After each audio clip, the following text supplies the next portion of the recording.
Shalom saudara, mari kita akan mulai prayer, kita berdoa. Bapa di sorga, kami bersyukur atas sepanjang hari ini Tuhan telah mempertemukan kami di dalam ibadah prayer meskipun online. Tuhan berkati di dalam nama Tuhan Yesus. Amin. Haleluya.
Pimpin langkahku setiap waktu dan berjalan dalam Roh-Mu. Nyatakan Tuhan, nyatakan Tuhan kemuliaan-Mu dan berjalan denganku, karena Engkau besertaku. Sekarang ku berjalan, kami tahu Tuhan, ku tahu Tuhan, pimpin langkahku dengan kasih karunia-Mu. Langkahku setiap waktu berjalan dalam Roh-Mu. Ku tahu Tuhan, pimpin-Mu dan berjalan denganku. Haleluya. Karena Engkau besertaku.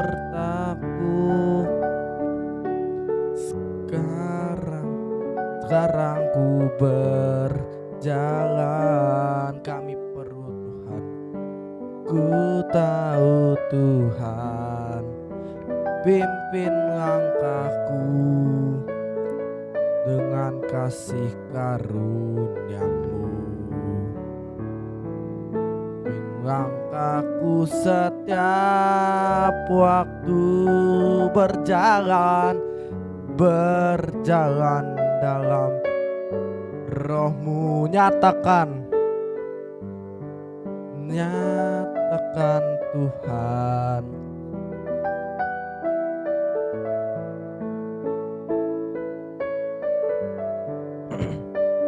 haleluya. Katakan, nyatakan Tuhan kemuliaan-Mu dan berjalan denganku. Nyatakan Tuhan kemuliaan-Mu dan berjalan denganku. Haleluya, mari sembah Dia.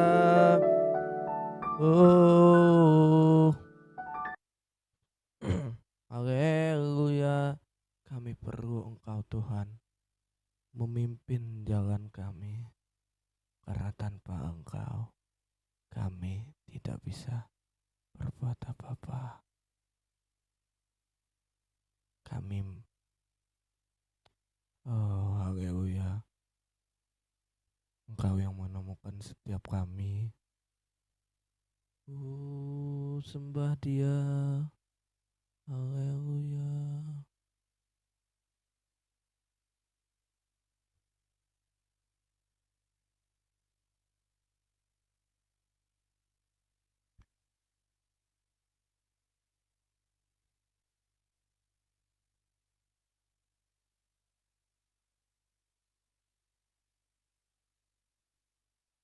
Haleluya. Mari kita bersyukur. Kami bersyukur Tuhan. Kami bersyukur Bapa. Oh,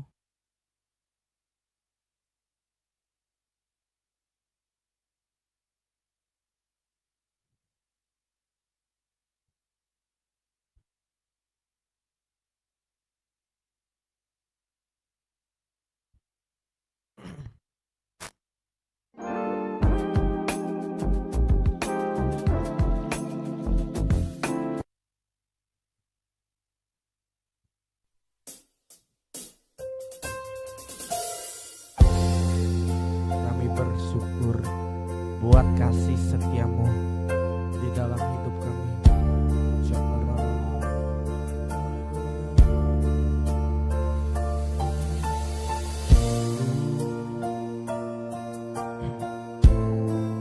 Katakan,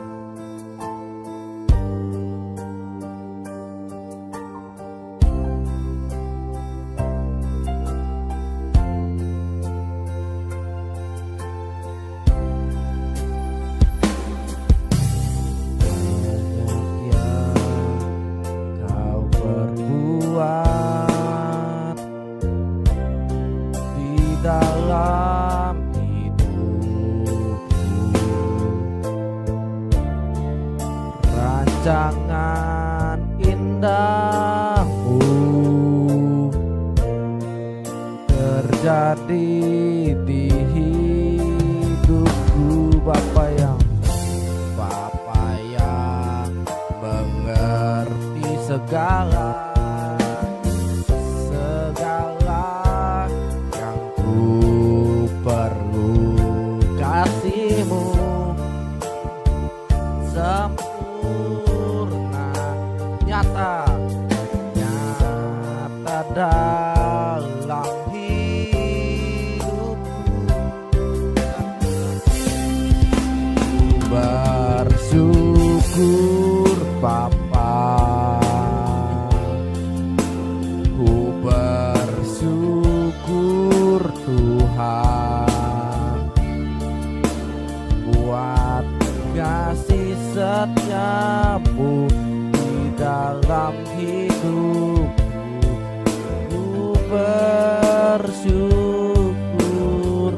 Tuhan, ku bersyukur Bapa, ku bersyukur Tuhan buat kasih setiamu di dalam hidupku. Ku bersyukur Tuhan.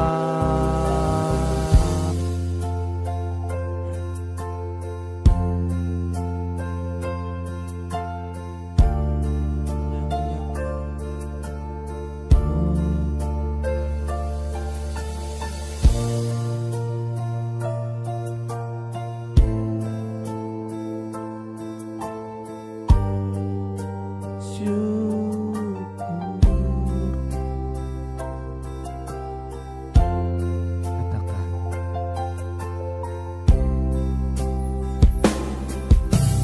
banyak yang kau perbuat di dalam hidupku. Sebab rancang indahmu terjadi di hidupku. Bapa yang mengerti segala yang ku perlu. Kasihmu sempurna, nyata dalam hidupku.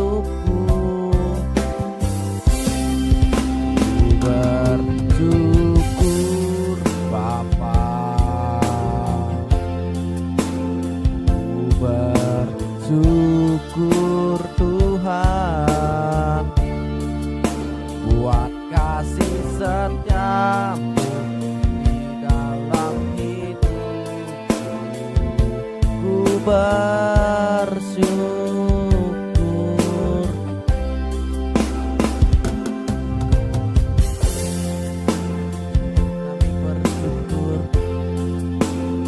Kami bersyukur Tuhan karena kasih setia di dalam setiap kami. Kami bersyukur.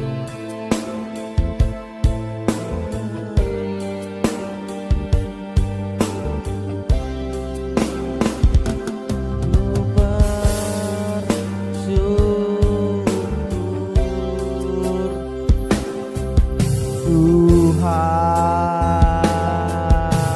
haleluya.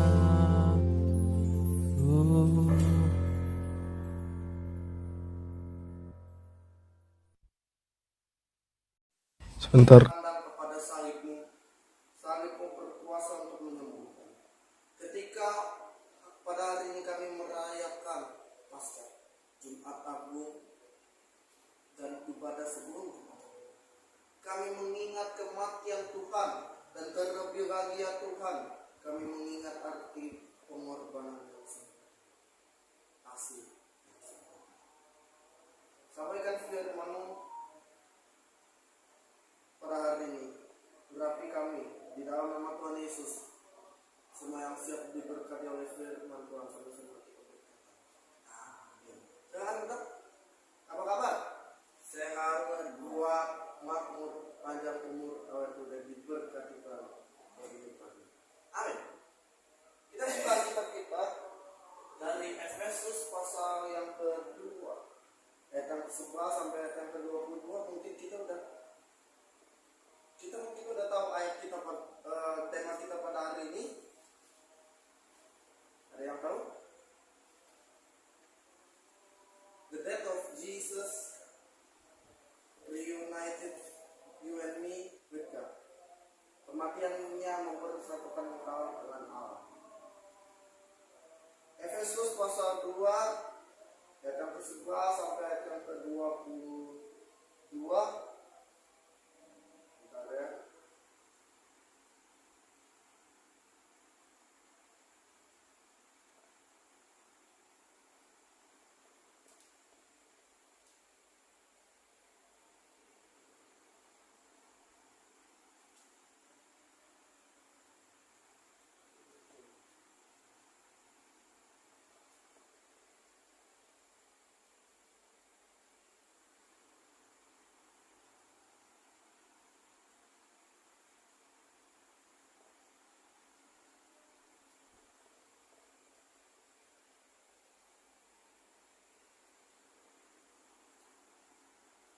Efesus pasal yang kedua ayat yang ke-11. Kita baca secara bergantian mulai dari ayat yang ke-11. Aku dan setersesat dipersatukan di dalam Kristus. Karena itu ingatlah bahwa dahulu kamu sebagai orang-orang bukan Yahudi, menurut daging disebut orang-orang tak bersunat oleh mereka yang menamakan dirinya sunat, yaitu sunat lahiriah yang dikerjakan oleh tangan manusia. Bahwa waktu itu kamu tanpa Kristus tidak termasuk keluarga Israel dan tidak mendapat bagian dalam ketentuan yang dijanjikan tanpa pengharapan dan tanpa Allah. Tetapi sekarang di dalam Kristus Yesus yang dahulu jauh sudah menjadi tetap oleh darah Kristus. Karena Dialah damai sejahtera kita yang telah mempersatukan kedua pihak dan yang telah merobohkan tembok pemisah, yaitu perseteruan.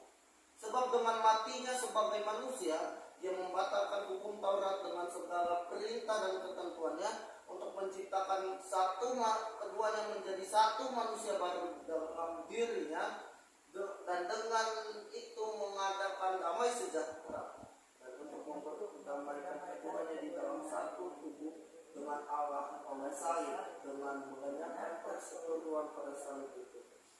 Ia Dia datang dan memberitakan damai sejahtera kepada kamu yang jauh dan damai sejahtera kepada mereka yang dekat. Karena oleh Dia kita berpihak dalam bersatu oleh yang masuk kepada Bapa. Demikianlah kamu bukan lagi orang asing dan pendatang, melainkan kawan sewarga dari orang-orang kudus dan anggota keluarga Allah yang dibangun di atas dasarnya pada Nabi dengan Kristus Yesus sebagai badan tubuh. Di dalam Dia kaum tubuh seluruh bangunan rapi tersusun menjadi bait Allah yang kudus di dalam Tuhan. Sama-sama. Di dalam Dia kamu juga turut dibangun menjadi kediaman Allah di dalam Roh. Ketika kita membaca Efesus pasal 2 ayat yang pertama mungkin sampai ayat yang ke-11, itu isinya tentang kita. Kenapa? Dari ayat 1 sampai 11 semuanya adalah kasih karunia. Ayat 1. Ayat 1 sampai 10 semuanya adalah kasih karunia. Ayat 11 dipersatukan oleh Kristus. Jadi kita bisa melihat Efesus 2 adalah jemaat berbicara tentang jemaat.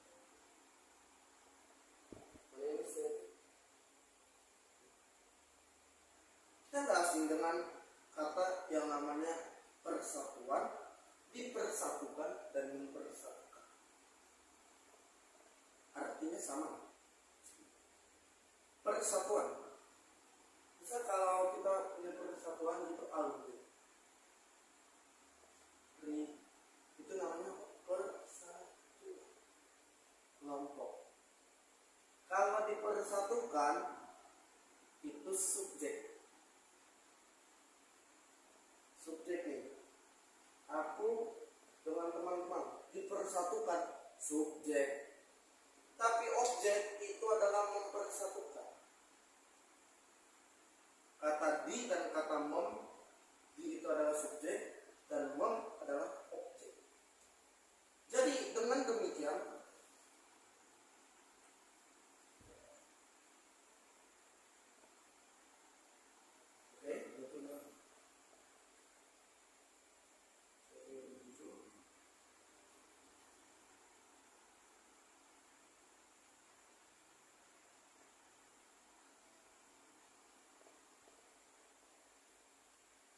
asing gak dengan ayat yang tadi? Karena aku sendiri jarang baca dan jarang dibahas ayat ini.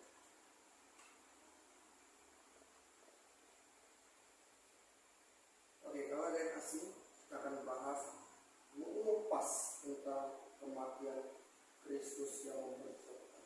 Fakta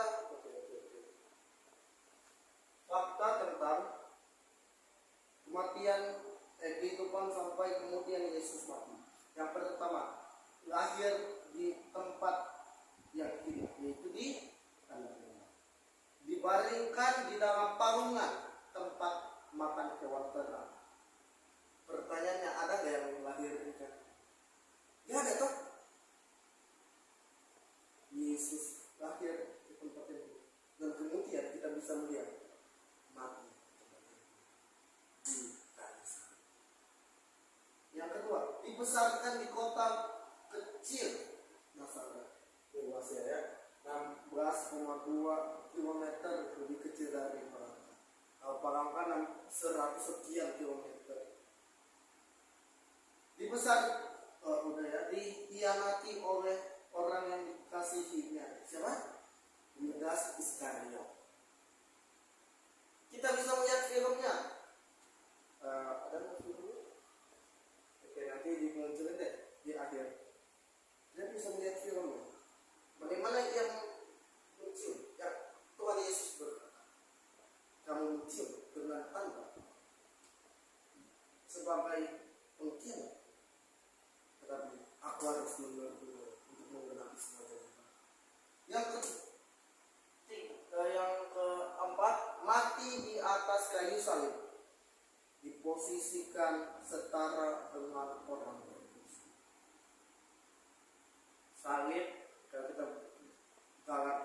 apa? Terkutuklah orang yang mati di atas kayu salib.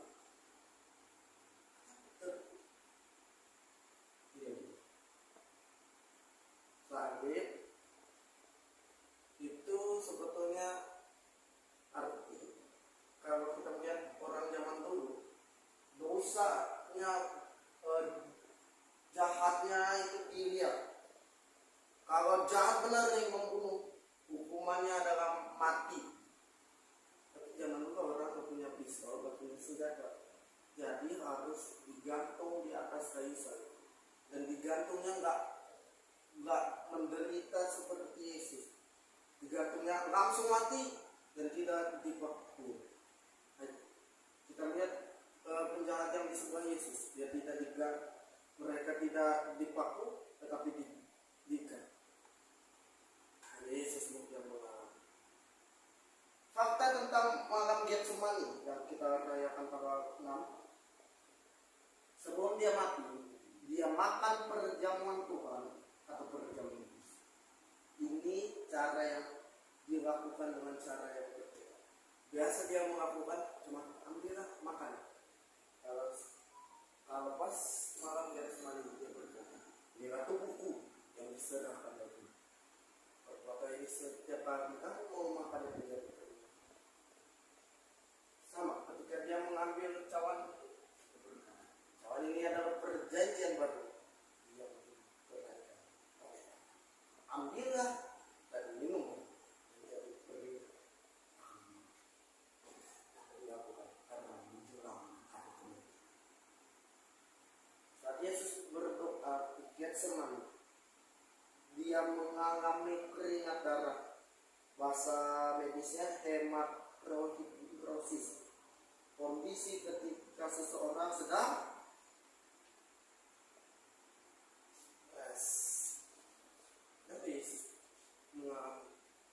ketakutan. Ambillah cawan kengerian ini daripada, tetapi bukan kehendakmu yang jadi, bukan kehendakmu yang jadi, tetapi kehendakmu. Next, mengapa Yesus harus mati di kayu salib yang ini? Mengapa tidak dilempar batu saja? Toh sama aja darah tercurah dan jauh lebih terhormat daripada digantung di atas kayu salib. Jauh lebih terhormat, walaupun matinya juga. Karena next, ini di rajam batu, posisi kematian di rajam batu dengan disalibkan belum tentu berdosa. Kenapa? Kisah para rasul berkata tentang Stefanus, dia nggak berdosa, dia memberitakan Injil, tetapi dia mati. Stefanus mati martir. Bahasa Arabnya mati sakit. Kalau Yesus mati di rajam dengan batu, dosamu tetap diampuni, tetapi bagaimana dengan tidak, tapi tidak, dosamu diampuni. Disalibkan, mati disalib, dosamu dihapus, untukmu dihapus, sakit penyakitmu dihapus, kesengsaraanmu dihapus, hidupmu dipulihkan. Karena mati di salib adalah yang terkutuk. Adalah hal yang terkutuk. Galatia 3 ayat 13, terkutuklah orang yang digantung pada kayu salib. Yesaya 5 ayat 3 ayat 4, 53 ayat 4 ya.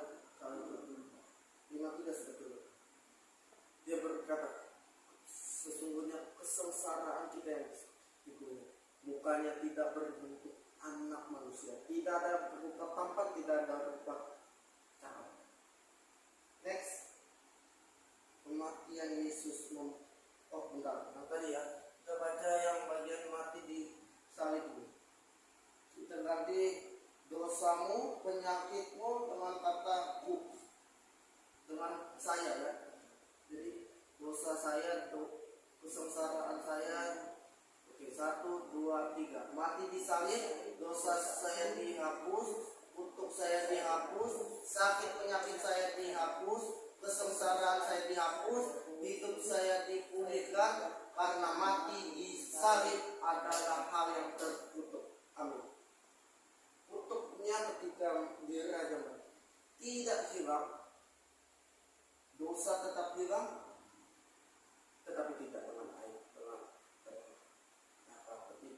mati salib. Ia diludahi, ia dicambuk, ia dimahkotai duri. Bahkan dicambuknya itu 39. Tapi orang Farisi dan orang yang ahli Taurat itu mau nambahin, buah. Mau nambahin.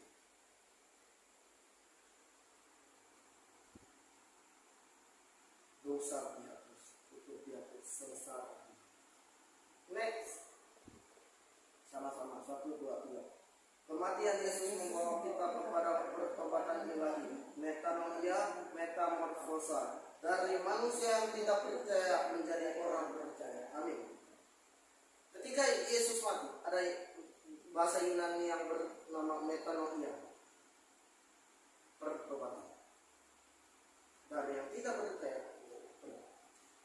Next, ciri-ciri orang percaya. Yang pertama, berserah pada tangan. Berserah pada tangan Allah. 1 Petrus 5 itu. Serahkanlah segala kekhawatiran kepada Allah, sebab Ia memelihara.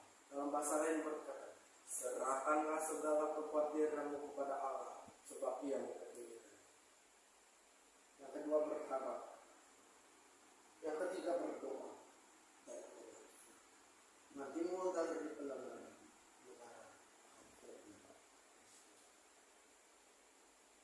1, 2, 3. Kuasa perjamuan Tuhan dan pengurapan minyak urapan. Perjamuan Tuhan, kesembuhan dan pemulihan. Minyak urapan, kesembuhan, pemulihan dan pengurapan. Bentar.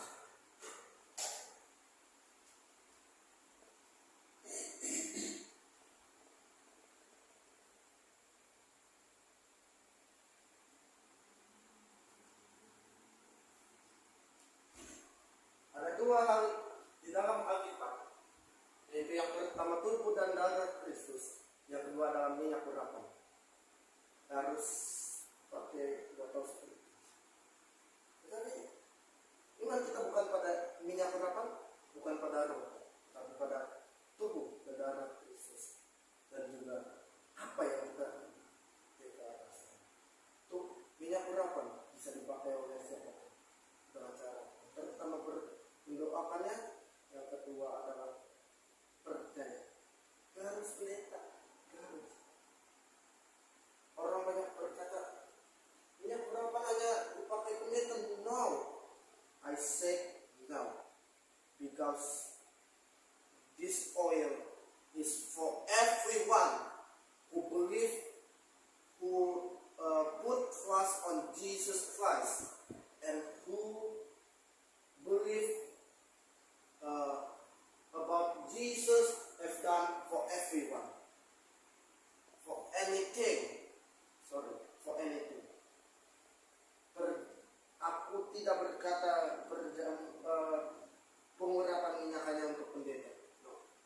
Tetapi siapa yang mempercayai Kristus Yesus yang mati di kayu salib dan mempercayai bahwa Tuhan Yesus sudah menyelesaikannya bagi kita semua, katakan amin.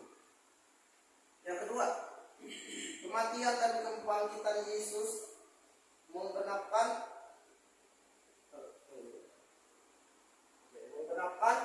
hampir semua janji Allah. Harusnya Natal, harusnya Paskah lebih meriah daripada Natal. Kenapa? Natal hanya menggenapi sepersekian persen dari janji Allah. Hanya sepersekian. Sebab seorang anak lahir untuk kita, seorang putra itu sudah digenapi. Matius pasal 1 sampai 2, Lukas pasal 1 sampai 2. Sudah digenapi. Tetapi itu hanya sepersekian persen.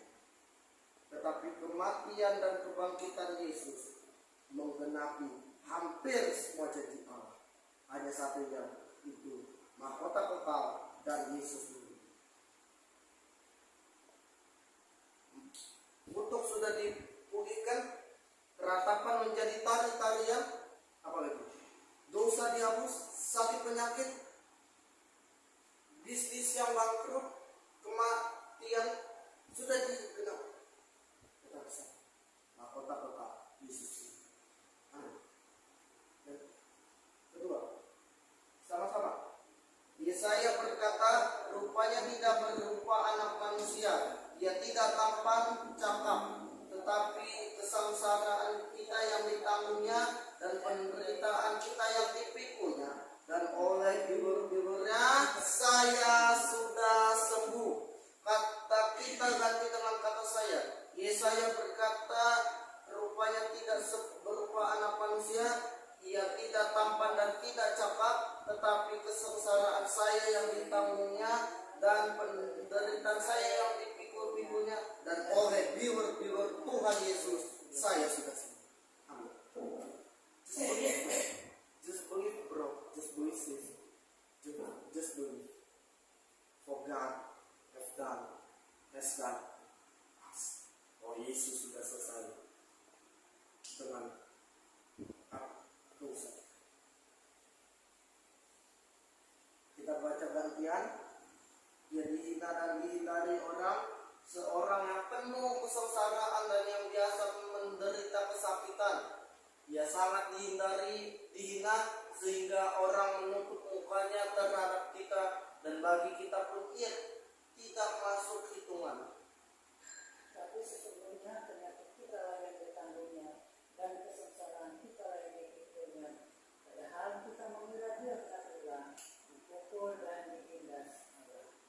Tetapi dia tertikam oleh karena pemberontakan kita, dia diremukkan oleh karena kejahatan kita. Sama-sama. Ganjaran yang mendatangkan keselamatan bagi kita ditimpakan kepadanya, dan oleh bibur-biburnya saya sudah sembuh. Kita melihat bahwa ia dihindari, dan kita mengira bahwa Yesus telah dipukul. Tetapi bagian nomor ini, tetapi dia tertikam oleh karena pemberontakan kita, dia diremukkan oleh karena kejahatan kita. Ganjaran yaitu salib yang mendatangkan kesembuhan dan keselamatan ditimpakan kepadanya, dan oleh bibur-bibur yang kita semua dia mengembangkan kemuliaan Allah yang hilang dalam diri ini. Kita baca gantian 2-3. Karena semua orang telah berbuat dosa dan telah kehilangan kemuliaan Allah. Dan oleh kasih karunia telah dibenarkan dengan cuma-cuma karena penebusan dalam Kristus Yesus. Kristus Yesus telah ditentukan Allah di jalan pendamaian karena iman dalam darahnya. Hal ini dibuatnya untuk menunjukkan keadilannya, karena ia telah membiarkan dosa-dosa yang telah terjadi dahulu pada masa kesabaran. Maksudnya ialah untuk menunjukkan keadilannya pada masa ini, supaya nyata bahwa ia benar dan juga membenarkan kita orang yang percaya pada Yesus. Kemuliaan Allah hilang kapan? Waktu Adam pertama diciptakan, ia serupa dan segambar dengannya.